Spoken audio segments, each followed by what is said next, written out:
का, माझी ही मुलगी आहे जुई, हिच्या पायामध्ये चालताना खूप अशी लंगडत चालायची. ती अशी का चालतीये म्हणून आम्ही 1-2 ठिकाणी दाखवली.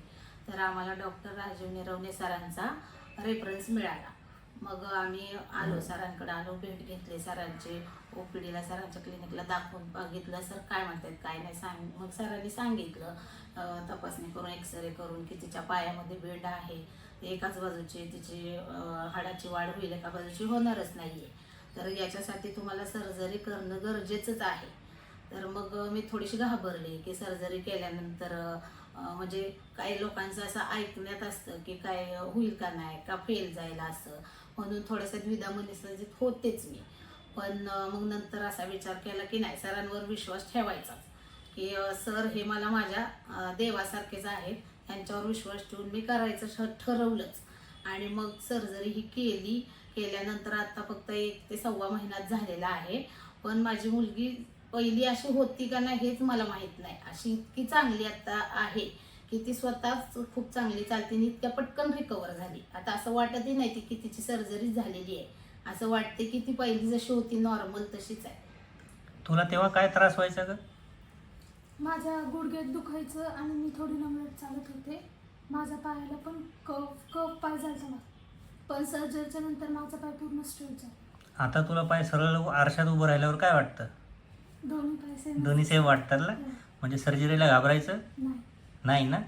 सर्जरीला घाबरायचं पण नाही. आणि दुसरी गोष्ट, आम्ही इतका जसा विश्वास टाकला तसा इतरांनी पण ठेवावा विश्वास. कारण पहिला पायाला जसा बाक होता तसा आता अजिबात नाहीये. अगदी सर्जरी झाल्याच्या दुसऱ्याच दिवसापासून पाय इतका स्ट्रेट झालाय की पहिल्या पायासारखा, जो शेजारचा पहिला उजवा पाय तसाच डावा पाय अगदी सेम टू सेम दिसतोय त्या दिवसापासूनच.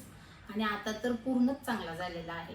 जेव्हा सर्जरी सांगितली होती तर कोणी तुमचे नातेवाईक किंवा त्यांनी तुम्हाला सांगितलं का की नका करू? हो, बऱ्याच जणांनी सांगितलं. काय घाबरवलं होतं तेव्हा? खूप घाबरवलं होतं, नका करू, होईल ते थोडंसं तिचं म्हणजे वय वाढलं तर ते ऑटोमॅटिक होईल, किंवा फिजिओथेरपी घ्या, किंवा आणि काय व्यायाम करा, किंवा तेलाने मसाज करा, असं बरंच काही सांगितलं होतं.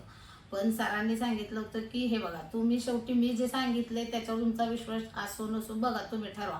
पण आम्ही सरांवर असं डोळे झाकून विश्वास ठेवला आणि तो विश्वासाचा सार्थ ठरलाय. खूप चांगलं, म्हणजे मला वाटतच नाही की माझी मुलगी इतकी चांगली, इतक्या पटकन रिकवर होईल असं वाटलं नव्हतं, पण झालेली आहे. आजच्या क्षणाला माझी मुलगी खूप चांगली चालतीये. त्याचा मला अभिमान आहे सरांच्या सर्जरीवरती आणि सरांच्या सगळ्या शिक्षणावरती. पण मग उलट मी सलाम करते सरांना. मी स्वामी समर्थांची भक्त आहे, पण मी त्या दिवसापासून सरांना स्वामी समजते. अरे बापरे, नका हो एवढं, मला नका करून. अगदी 2-3 दिवशीच मी सरांना मेसेज टाकला की सर मी तुम्हाला स्वामींच्या रूपात बघत असते. नाही, मी कसला हो, मी कसला स्वामी?